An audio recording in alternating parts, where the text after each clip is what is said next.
All right, welcome back. For today's Town Square, we're going to try a little something different. I'm going to shut up for a second and let someone else do the talking for a change. It is something we are calling the Daily Rant. And here to help us launch the segment is friend of the show, Cenk Uygur from the Young Turks. He's got something to say about tax cuts for the rich and who they really benefit.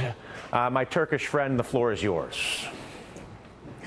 Thank you, Dylan. The conventional wisdom in Washington, and certainly among conservative circles, is that tax cuts for the rich always work. They always stimulate the economy, and what happens is the rich then take their money and create jobs with it, and the economy improves. Now, here's the problem with that. When you look at the facts, it is completely, utterly wrong. So, for example, the lowest tax rates we had in the country, almost the lowest ever, were right between 1925 and 1931. They were at about 25% for the richest people in the country. And what happened? A total collapse, the Great Depression. Now, how about in the 2000s when George W.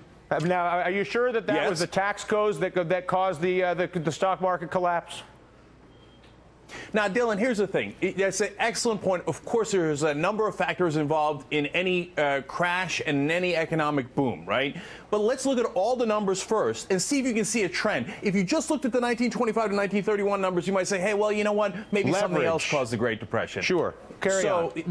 But that's partly because the rich have all the money and they use it to speculate, which doesn't help the economy. So when you go to the 2000s, George Bush has the giant tax cuts. In fact, they're record-breaking historic tax cuts. And what happens? In 2008, a terrible crash and a recession, what's now being called the Great Recession. Let me give you a little bit more perspective on this. The two times that the richest 1% of the country had the highest percentage of our nation's income were in 1928 when they had 23.9% of the nation's income, and in 2007 when they had 23.5% of the nation's income.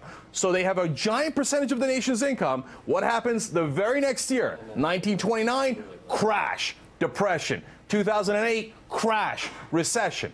So now we see what happens when the rich don't pay very much taxes. But you might be wondering, hey, what happens if they pay too much taxes? That's got to hurt the economy, right?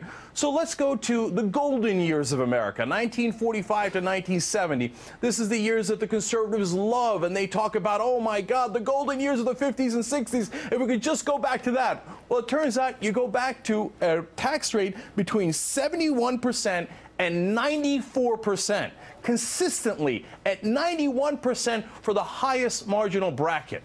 So what happened when we had incredibly high taxes on the wealthy? We had an enormous economic boom, a legendary, historic economic boom, and created the legendary American middle class. So those are the facts, and as Ronald Reagan once said, facts are stubborn things. So let us take your theory and apply it to the current tax code, which is obviously highly corrupt. We live in one of the most corrupt countries in the world because of our tax code. How would you even begin the process of applying what you are asserting to tax reform?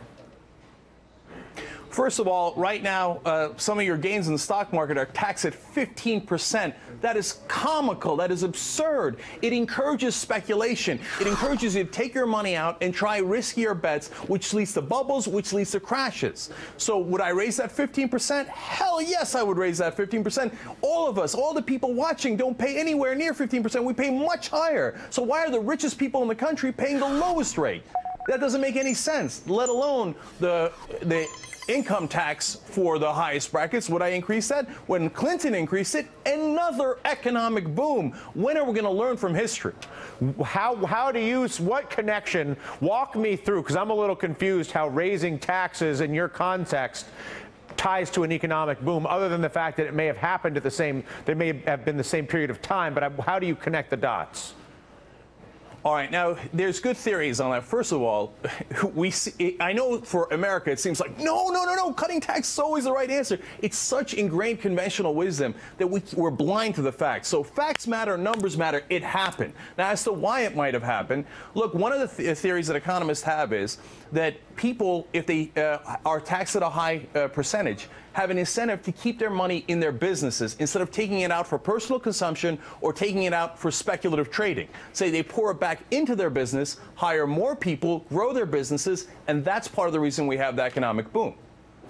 If you were to look at those who argue that a lower tax rate for capital gain, you referenced the 15%, is imperative to get money into our economy to invest in the starting of new businesses, and that you want to incentivize rich people who have money to invest in the starting of new businesses.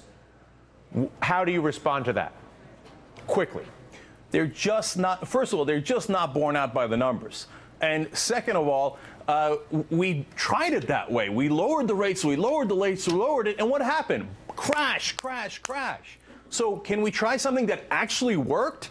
And there's always this theory of, oh my God, oh, they're going to go to another country. Really? Where are they going to go? They're going to go to Botswana? Have at it, Hoss. They're going to go to Somalia? Have at it. No, they're going to come to the United States because we have a stable, booming economy. I got it. The Young Turk, thank you so much.